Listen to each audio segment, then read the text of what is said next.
Hi, thanks for joining me on the Boise Art Scene podcast. My name's Morgan McCullum. I'm here with Danny Avery, here to talk a little bit about his art and what gets him going and what the stuff he's creating. So thank you for joining me here. Yeah, man. Thanks for having me. It's been great. I wanted to find out what is your primary medium. I know you do a variety of things, but do you have one that you consider your main?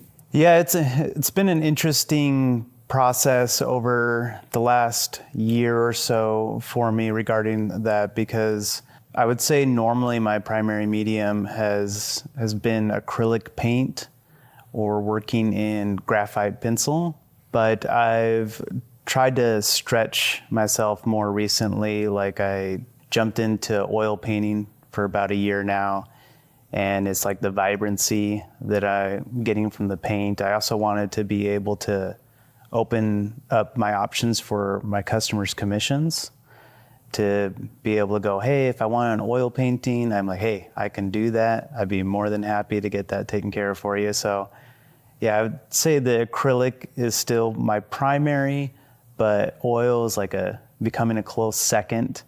And then I always have a passion towards like pencil drawing and graphite and charcoal, because my illustrative pursuits really were hardcore based in comic books. Okay.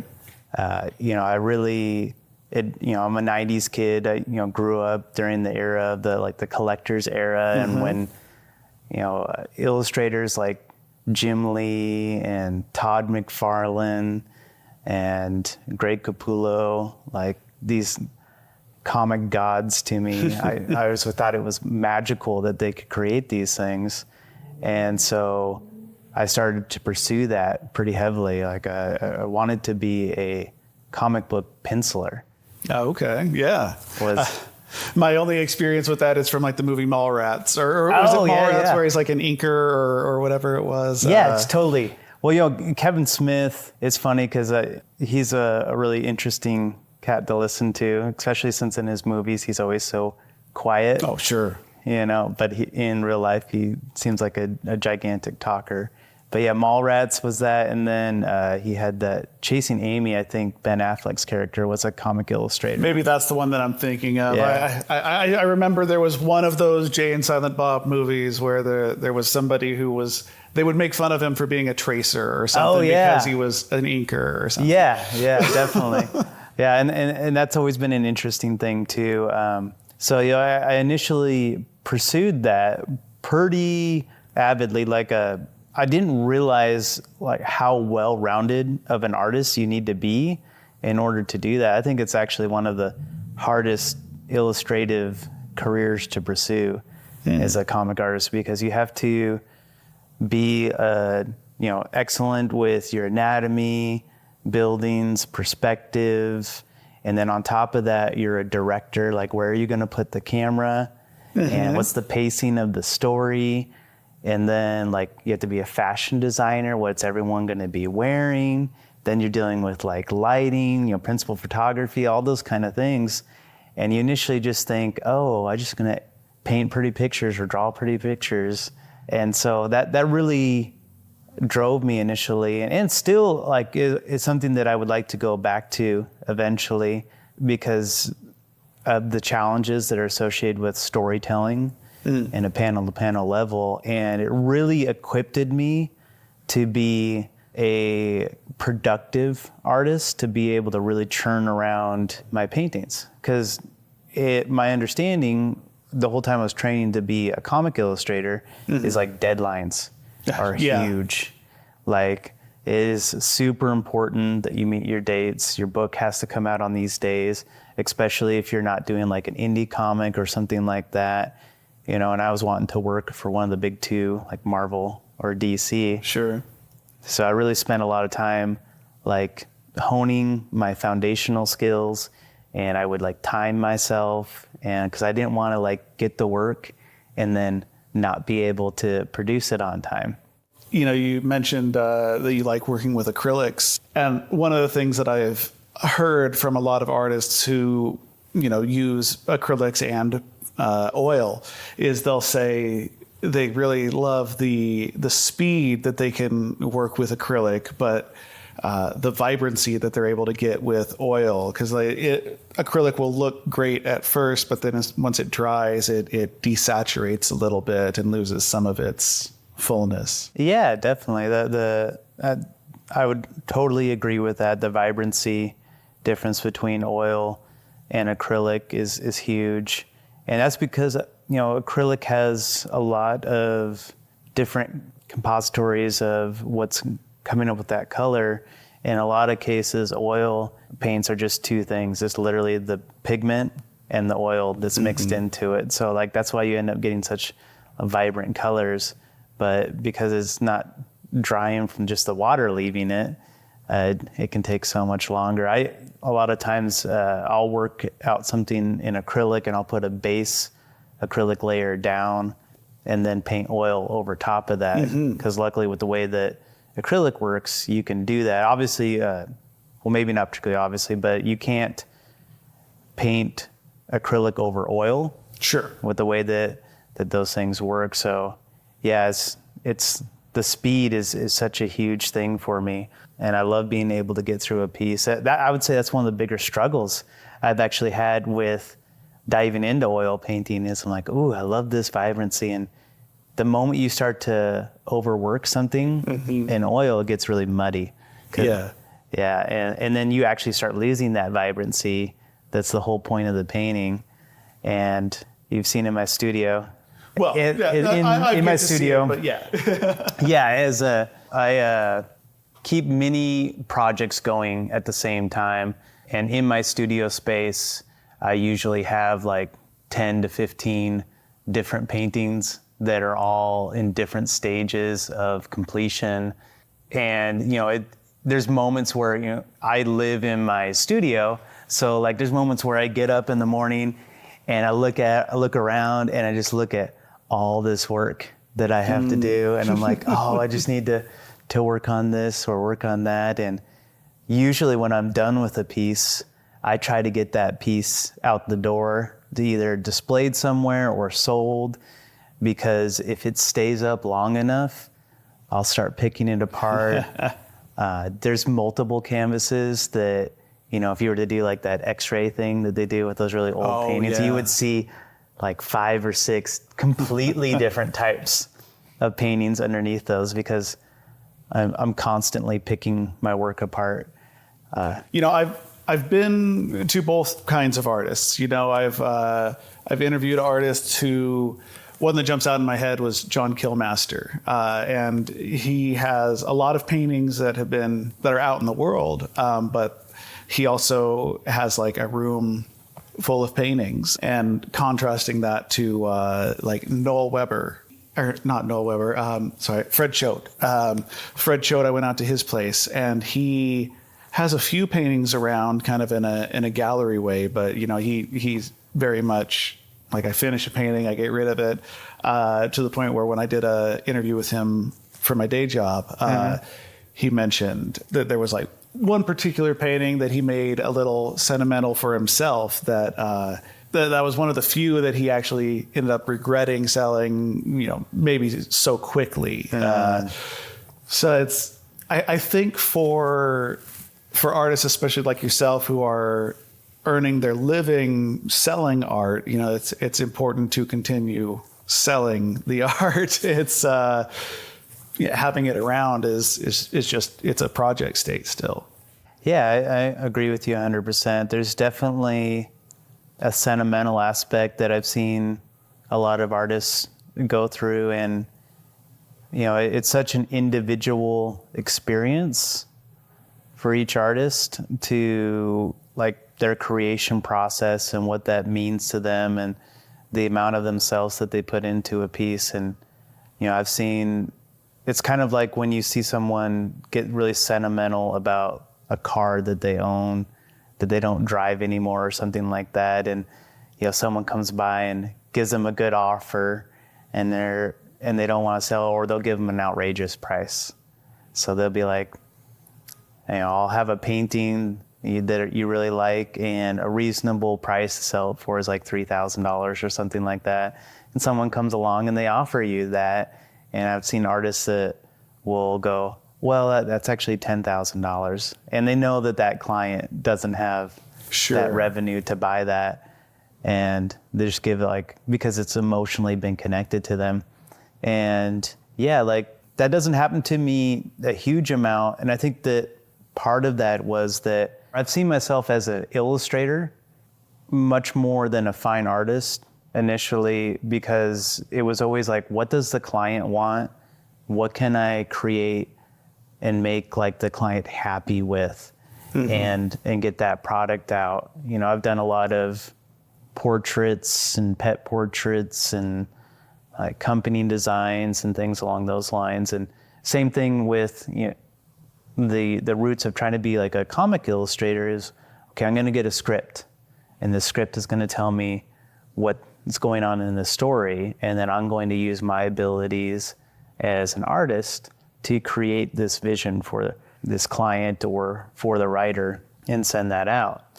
And so that by default, I don't think really allows you to be as precious about your work. That it has to go out, that it has to leave. It's not something that's going to be there for you. And when I create for myself, it grows with me. So that's why I think I end up painting over a lot of my paintings.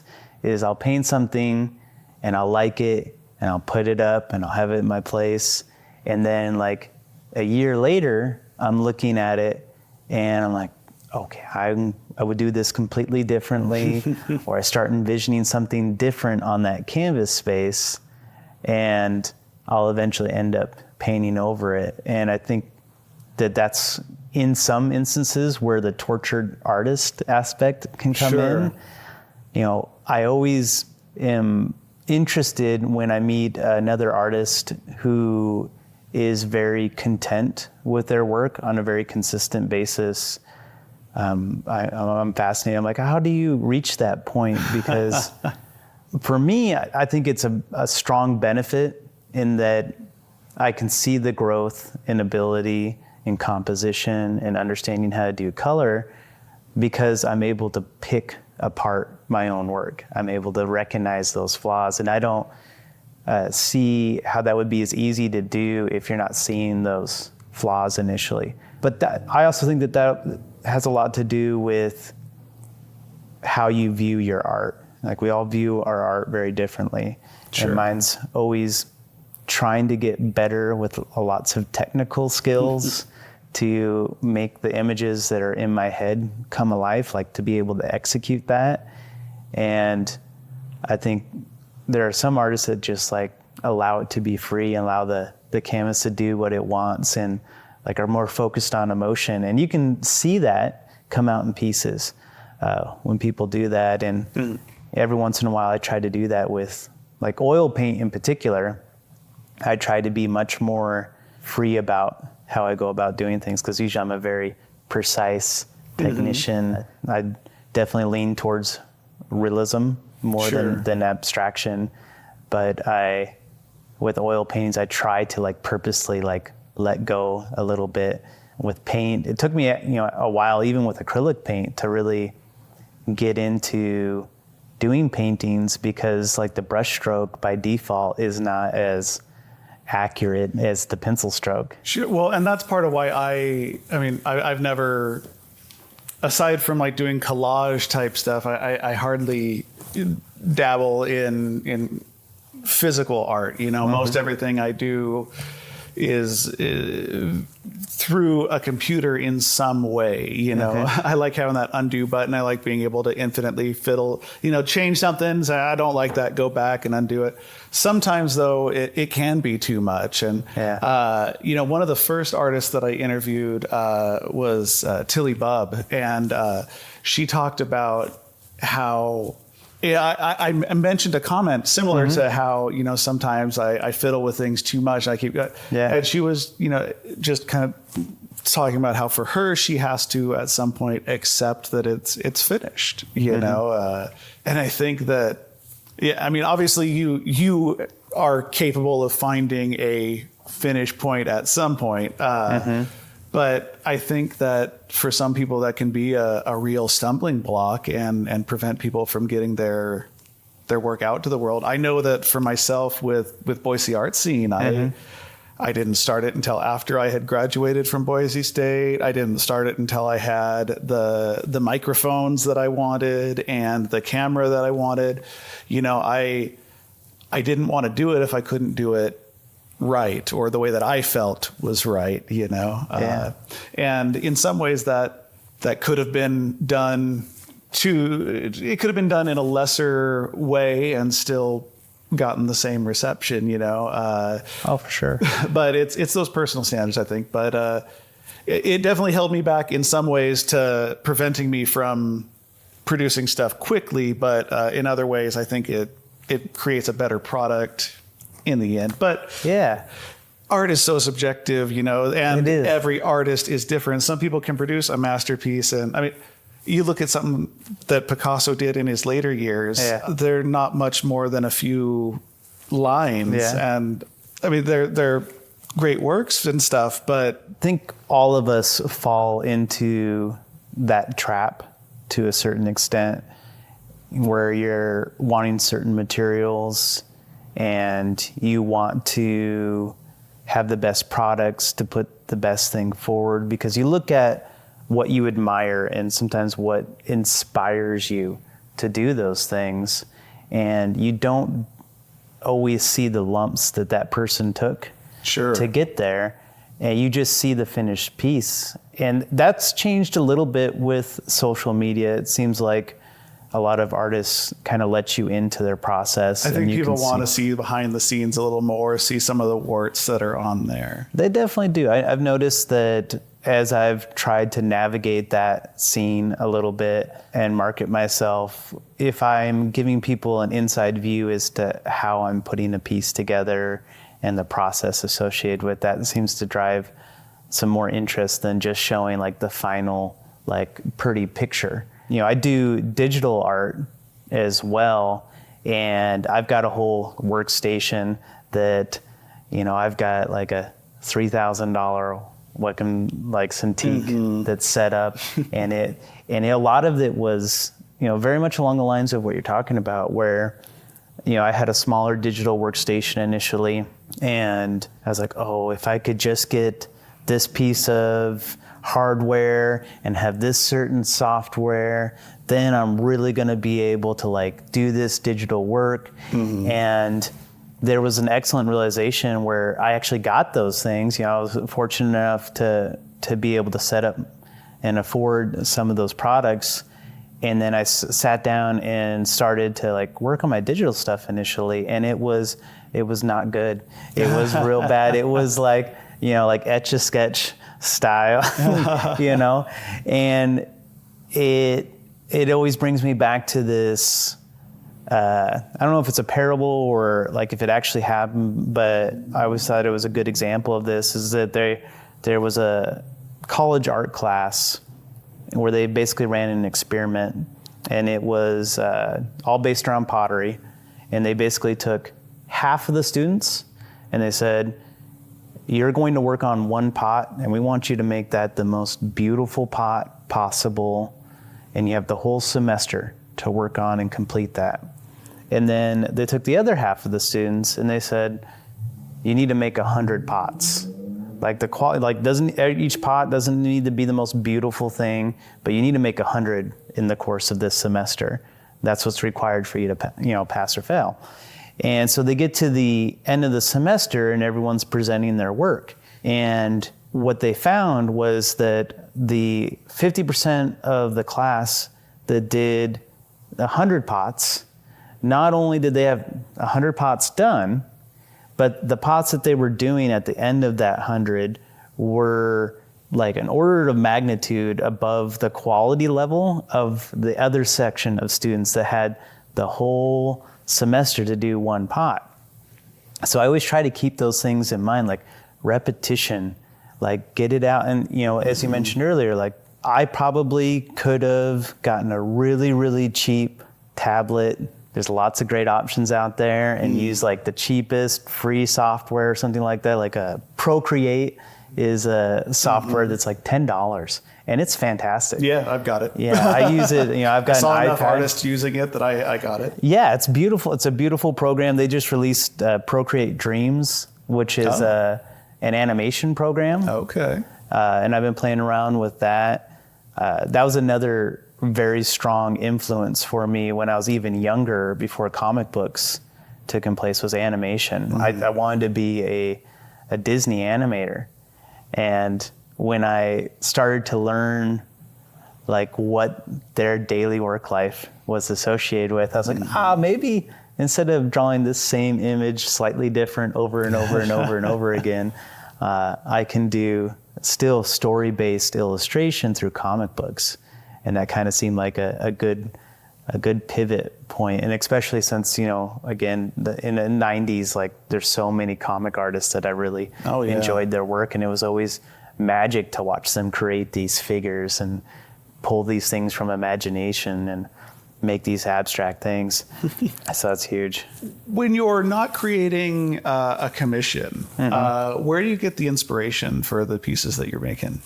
I would say it pulls back to my love of pop culture, graphic design, and illustration. So a lot of my personal works end up having a strong Art Nouveau look to it, as well as a like movie poster.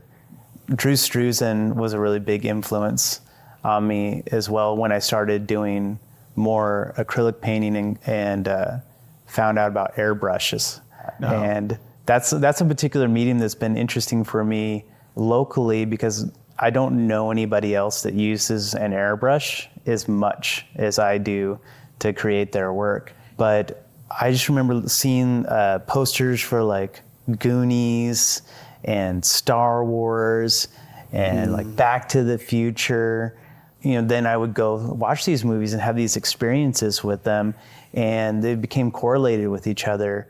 So just like when I was having these great experiences reading a comic book, I'm having these great experiences when I'm going to the movies, and I associate these images with those. And so it makes me want to create something like that. Like when I'm creating for something that's pleasurable to me, I often find that it ends up being very similar to a lot of those images because they're very inspiring to me. And then Alphonse Mocha, I really enjoyed the way that he displayed the feminine body in his illustrative work, because it has this complex design element, and you have all these intricate curves and circles and all in the background to like create this complexity. But then with the feminine body on front of it, it was often very simple, very basic with how he went about it. And it's always interesting that a lot of these illustrators and artists that really inspired me, a big part of their styles ended up being the restraints of the medium of work that they were getting. So like a lot of his work was being reproduced for advertisements and posters. And if you look at his like fine painting work in comparison to like his more popular illustrative work, they're like night and day. Like you can still tell that it's the same artist to a certain degree, but they're dramatically different. They're dramatically different. It's really, really cool to look at his fine art paintings and see the difference in that. And, and even in mentioning that, like that's something that I find kind of common with myself too, where, I'll do something digitally and then I'll do something traditionally. And if the person didn't know me, I don't know if they would particularly know that the same artist did both pieces of work. And because I've tried to make myself a jack of all trades to be as marketable for commissions as possible, I've tried to master as many styles as I possibly can. And then it's the accumulation of putting those all together that comes out in my personal work. When I saw your coaster work that you had done with Noble, I in particular saw the Dune Sandworm one, and I was kind of struck by how similar in those in that series, your style was to nobles. I assume there was an intention in making some similarities with like the bold outlines and things like that. Yeah. Those were the notable to me. But I mean, like looking around your studio, it's obviously that's not your normal style. Yeah. Yeah. You know, that was a really fun experiment to do with Noble, you know, in getting to know him better. You know, there's some of the influences that we share, and the illustrative line, there's something about putting that around work that's just so satisfying. But in working in a much smaller space and a different medium, you know, I was doing a lot of that with acrylic and trying out these new Posca pins that are like acrylic paint pins. The composition had to be handled so differently, and the type of detail that I normally like to convey, or the composition that I like to do, it had to be like reduced down a lot in order for it to be like readable. And it's actually something that I really struggled with. Like most of the pieces, I was like, ooh, I don't know, let's see. But I enjoy that too, because I've really, over a lifetime, trained myself to be like a glutton for punishment, to not give up on things when they don't come out right. I go, oh, okay, what can I change this time, and what can I do this time? And me and Noble have talked, and we're probably going to do another one, another little week series with the Ghostbusters movie is going to come out soon. So we're going to do a whole series of Ghostbusters coasters, and I'm already planning it in a completely different way. So it will be interesting to see how those things come out. Yeah, I'm a big Ghostbusters fan. So yeah, I look such a forward good to seeing how and they've done a great job. I mean, even that newer one. I mean, I haven't seen the newer ones, I'll admit. But you haven't? Have you? Well, so the all-female cast one, all those women in it were hilarious, and I just don't know if the writing was quite there. Sure. But the newer one that they did with the next generation of kids. That one was really good. Okay. Yeah, I would highly recommend it. I'll have even to check it out. As somebody that's a through and through like Bill Murray, like hardcore Ghostbusters 1 and 2 fan. Yeah. I was pleasantly surprised with that one. Okay. So yeah, it's the nostalgia too. Like you know, Big Trouble in Little Chinatown is this like quirky movie I grew up really loving, and like I've had instances where I tried to show other people it that have never experienced it before, and they're like, that's a really quirky movie, man. I don't know. They don't love it as much as I do. And, but again, those things are such huge influences on my art and the way that I like to produce works. I usually am very inspired by like figurative work and working on people, whether it's from pop culture or something from imagination. You know, I've always had a big pull in fantasy. You know, I read a lot of different fantasy books, and, you know, something about that mythical world is really fun to me. So I enjoy incorporating that into my work. No, the piece that you mentioned, or that you showed me that's on your workbench right now that you said you were streaming a bit. Oh, real quick before I talk about that, you said you stream on Twitch. What's your Twitch handle? It's Danny Avery Arts with an S at the end there. For some reason, it didn't like just Danny Avery Art, which is what everything else for my website and Instagram handle is all Danny Avery Art. Okay. I try to make it easy, you know. That's the way to do it, is to make it recognizable, easy to find. The painting that you said you've been streaming, it's kind of got that fantasy feel to it. It was horns on the character. Yeah, she's got horns. Like, I was thinking somewhat of a druid-like lady, and I was thinking antlers or horns. You know, I like to create from that aspect. I do a lot of torso type paintings and drawings. Like when I'm just sitting and doodling, that seems to come out of me very often. So the big thing with that particular aspect is I really wanted to show people the like step-by-step process of how I sit down with a page, and I initially will take like a light colored Prismacolor and I'll just draw it all out, and I'll get the composition where I want. And I'm not being overly finicky about where the lines are at, because I'm going to come in and a lot of those lines are just going to disappear. into the painting. But I also tried to develop that world, like what kind of feel am I going for? What environment would this person or creature be in? And yeah, that's been really fun on that level. And I kind of had this like Celtic feeling with it too. So I put some of that in there. And, you know, a lot of times when I'm creating pieces like that, I'll put on music that's in that genre. So that really can influence your work, you know, and the way that you put down lines. It's very interesting how you think it's all very technique based on how you draw something realistic. But I find that if you're going to be drawing an aggressive action scene, or, you know, some guy that's looking pretty aggressive and mean, if you put on aggressive and mean music, you kind of put those lines down a little harder, maybe you're a little more aggressive. Sure. You know, if you're drawing a feminine body and with like a flowing dress and a golden lit background kind of thing, if you put on very flowy music that's, you know, like got harps or something like that, it just really influences where you put like your light sources, especially when it's purely imagination. Sure. And you're not working from, you know, reference. So yeah, well, one of the things that I've noticed on at least some of the commissions that I've seen around, specifically some of the pet things that I've seen, it seems like, well, and I guess I saw it on some of the musician pieces that you've got up as well. It seems like your figure, your center focus has got a lot of detail to it. Like a lot of attention paid to the shading and things. And the one that I saw on your workbench doing in charcoal, the shading was excellent on it. It seems like you do a lot of neat abstraction around those as well. And I see it kind of come through in, I mean, most of your work, it kind of seems like it's got a central focused figure and then abstraction around it.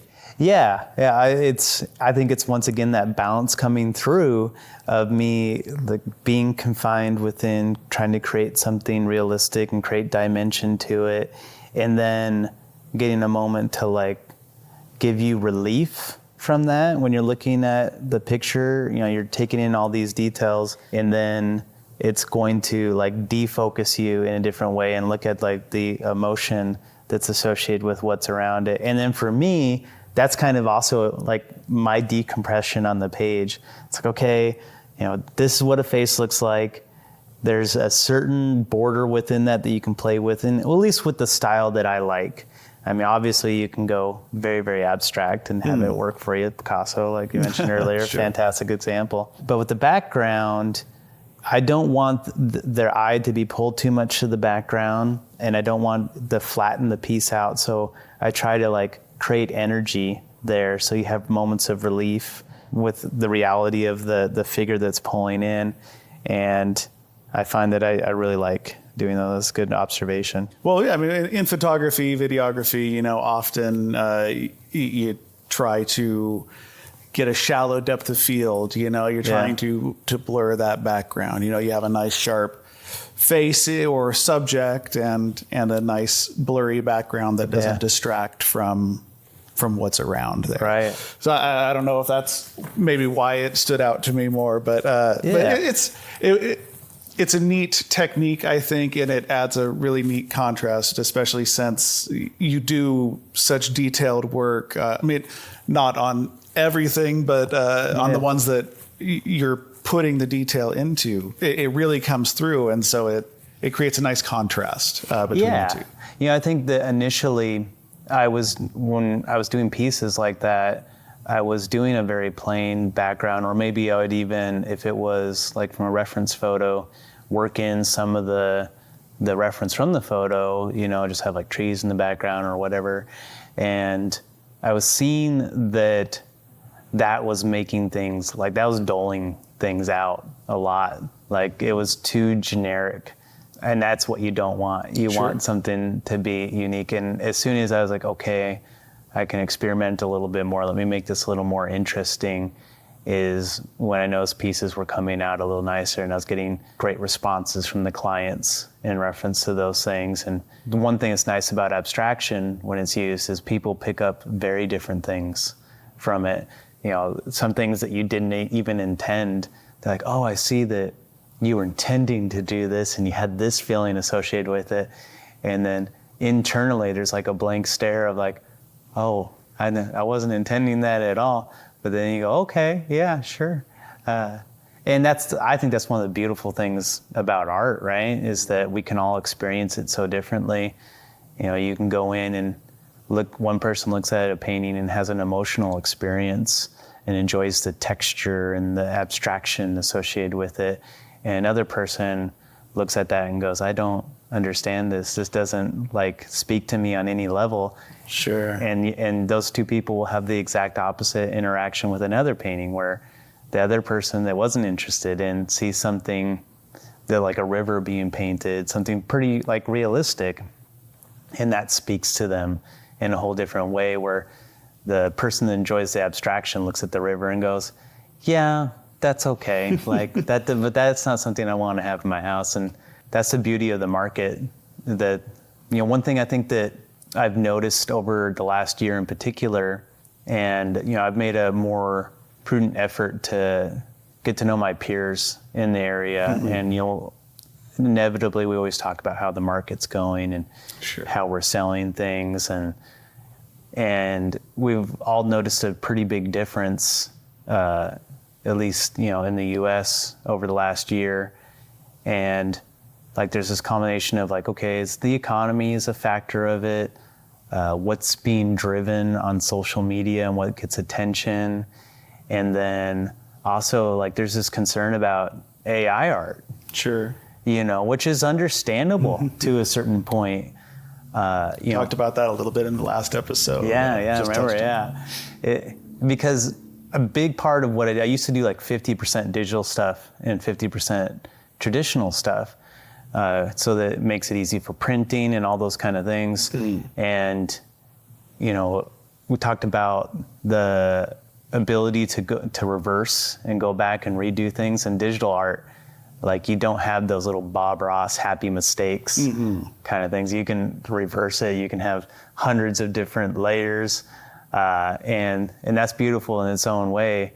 But with the AI art side of things, I think that we're going to see a mass production, and we already have to a point of very generic but beautiful art that doesn't have its own independent voice because it's pulling from such a wide range of different artists and accumulating that together, that I actually see it as an opportunity to be an individual voice and create traditional pieces, because I think people are going to value something that's hand painted or hand drawn. You're definitely not the first person I've heard say that sentiment. Yeah.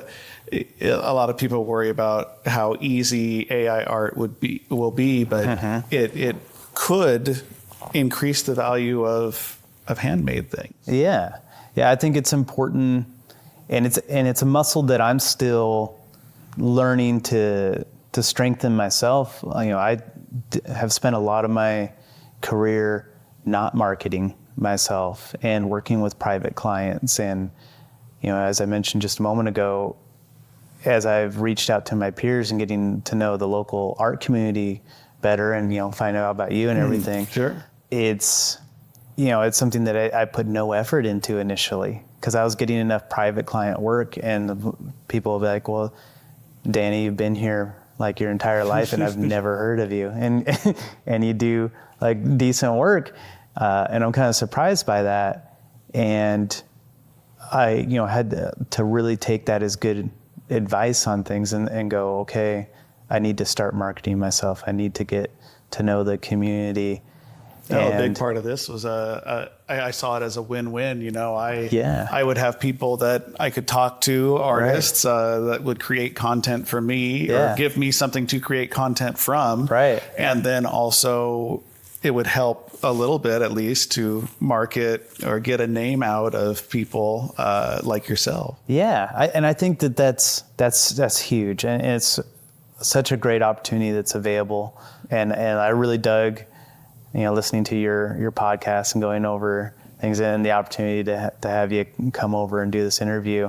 And looking at those things, I think we all need to take this creativity that we have in creating our artwork and putting pieces out there and apply it in a business sense and go, what am I not actively pursuing? How many like companies have I reached out to ask them to do artwork? It's like, okay, I'm going to be at this gallery and this will be in front of a certain amount of people that will come by it to come in the gallery work. But am I proactively reaching out to people and saying, hey, I would love to do a piece for you? We talked a little bit about the idea of wanting the gear or the materials and stuff before getting going on things. And I myself, in high school had an interest in video production and stuff like that. And then I moved to Idaho and I detoured. And then a decade later, I was like, I want to do video again. And when I wanted to do it, I started working at a TV station, and it was really easy to get started at a TV station. But when I was a 18-year-old, it seemed like a lofty thing. It's a TV station. But a lot of these opportunities are lower bars than people realize. There might be a business that's looking for a graphic designer to come in and do something, and maybe they don't have a lot of money, but there's a lot of merit in.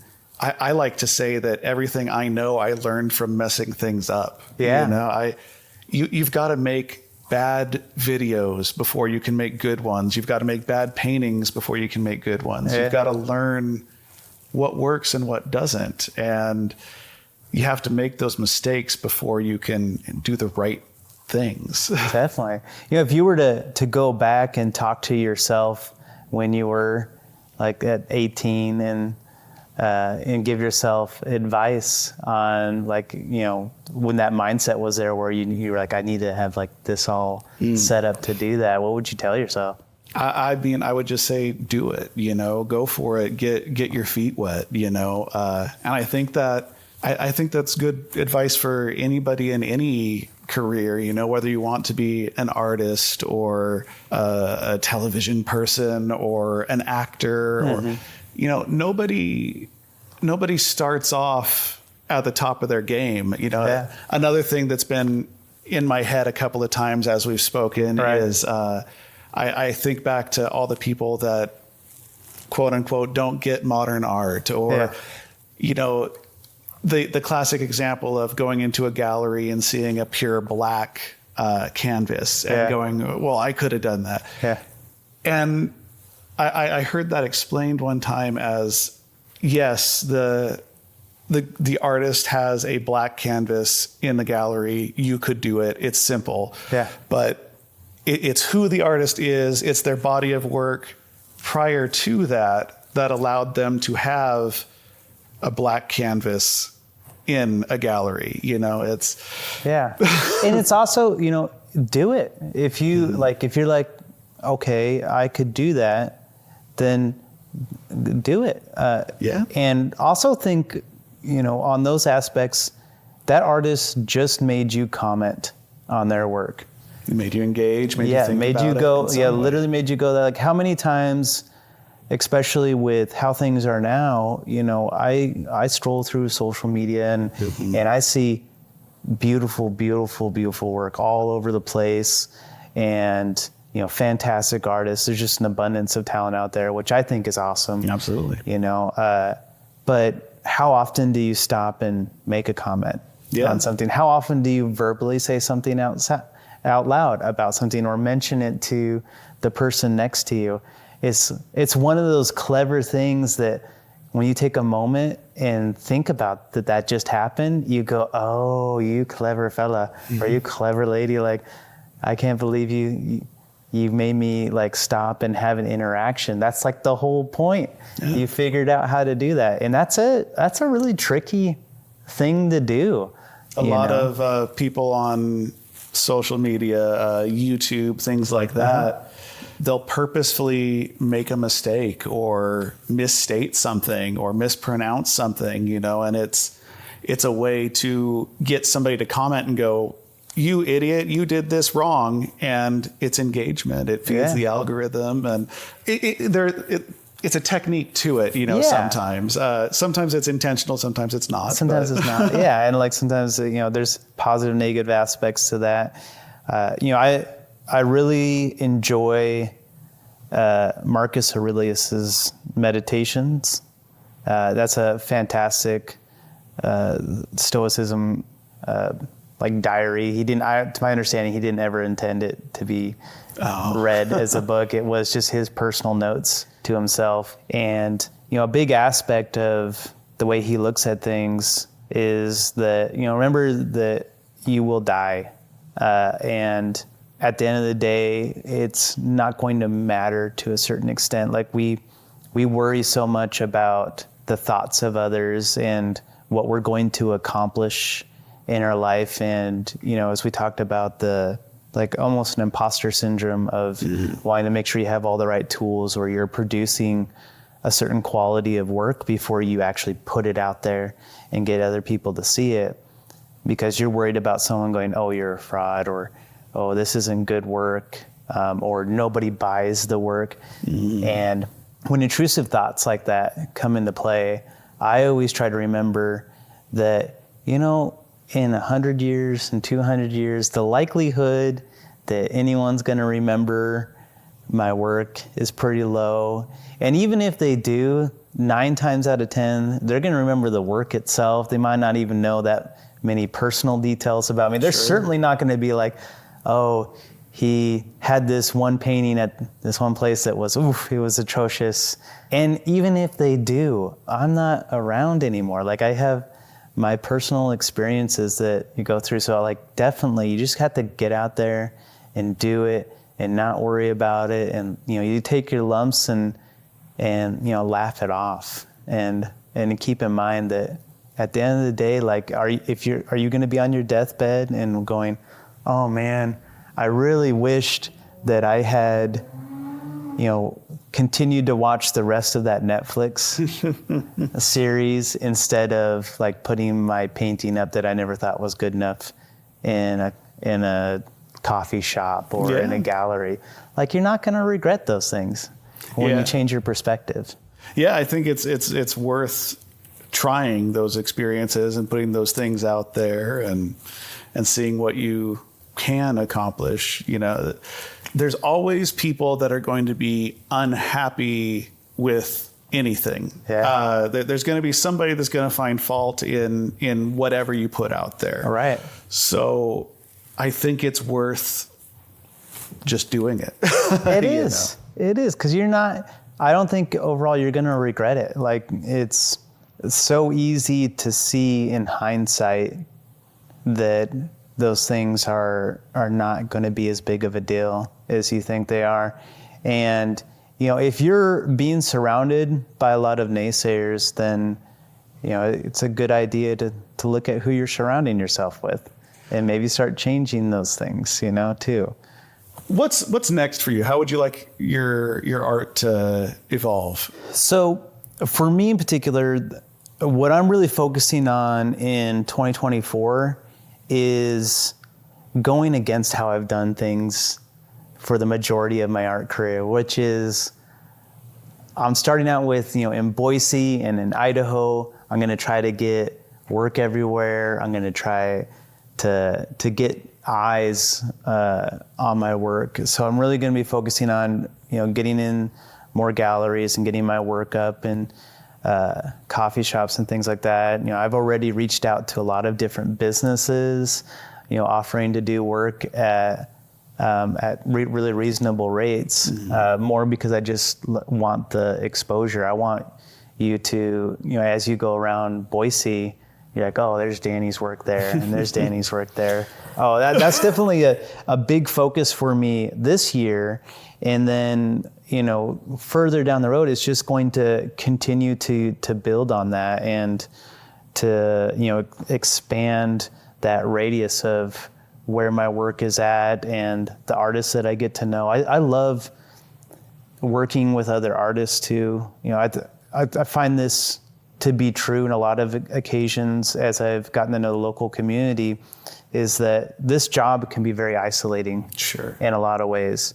And a lot of artists get inspired by fellow artists. And so I think we all have this like, or a lot of us have this pipe dream of, okay, like if we all go to a studio, we go to a communal place where there's 3 or 4 other artists that are working on things, and we can get in there and we can do our own work and be inspired by each other, and then, you know, create our work in a not completely isolated environment. So that's something that I'm also going to continue to strive and continue to try to be part of the community.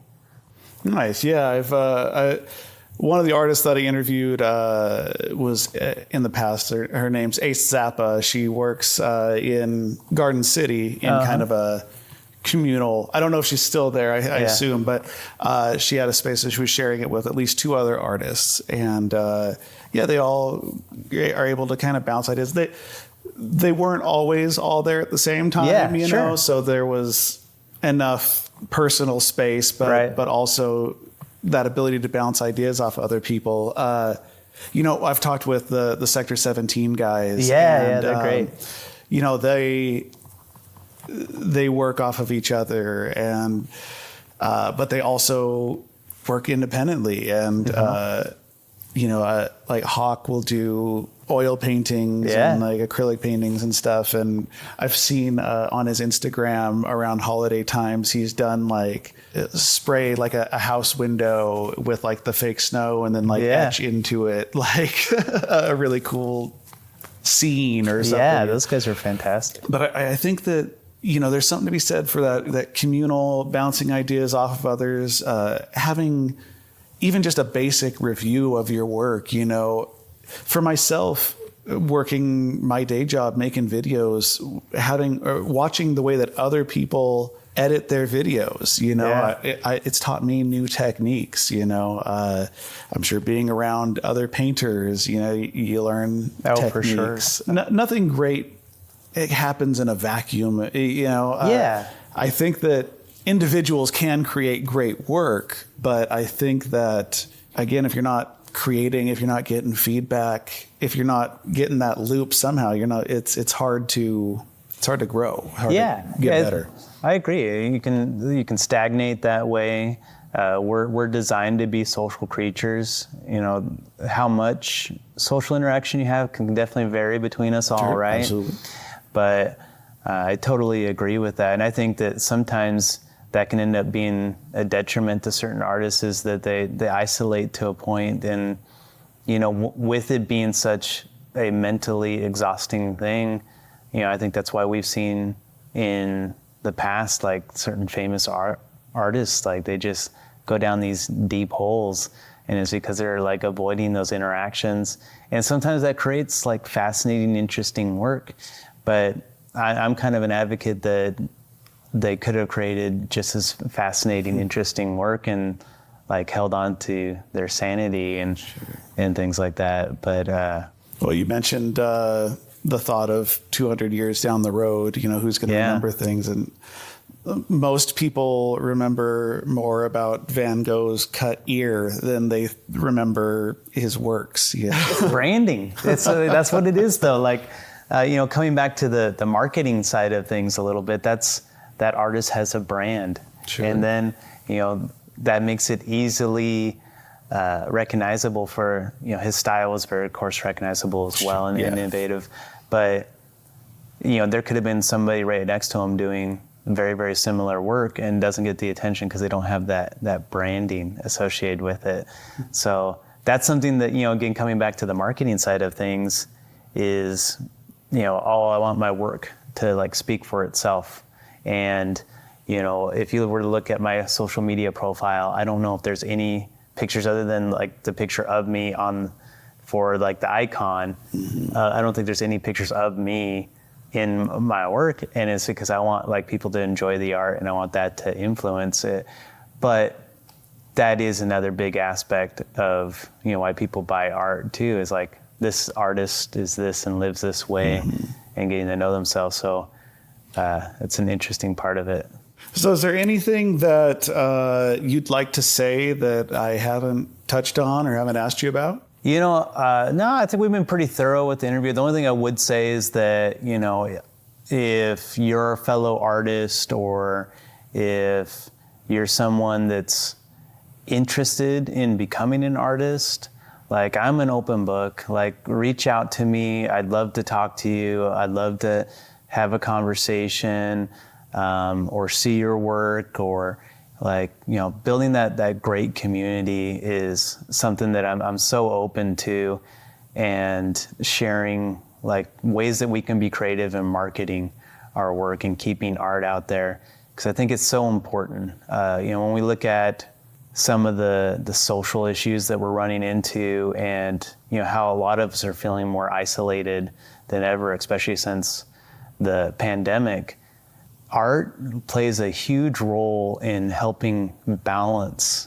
our culture. You know, we have the economy and having, you know, a good job and your family aspect, and the people that understand it, I think, pick up on it big. But some people that don't realize how much having a moment for that relief in your life. You know, I talked about having relief in my paintings where you're looking at this focus and then you have a moment where you can kind of give your eye a break or relax a little bit.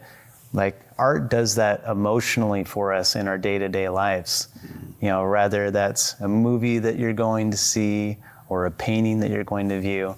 So I think it's really important that we all support that creative process and, you know, be more avid about trying to get that aspect into our life.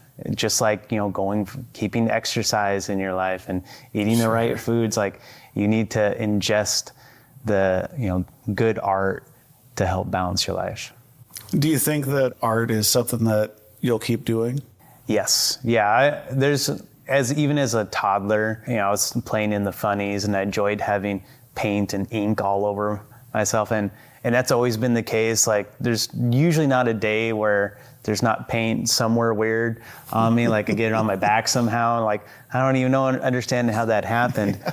So it is one of those careers that, you know, if I'm lucky enough to continue to do it full time my entire life, I don't think that I would ever retire from it. So yes, I totally plan on doing it forever in one form or another. Excellent. Well, Danny Avery, thank you so much for joining me today and talking with me. I appreciate you taking that time. Yeah, Morgan, it's been a pleasure, man. I really, really enjoyed the conversation. That's great. Well, thank you for listening to the Boise Art Scene podcast. I'm the host, Morgan McCullum. Social media is done by Katie Kloppenberg, and be sure to subscribe on your favorite platform.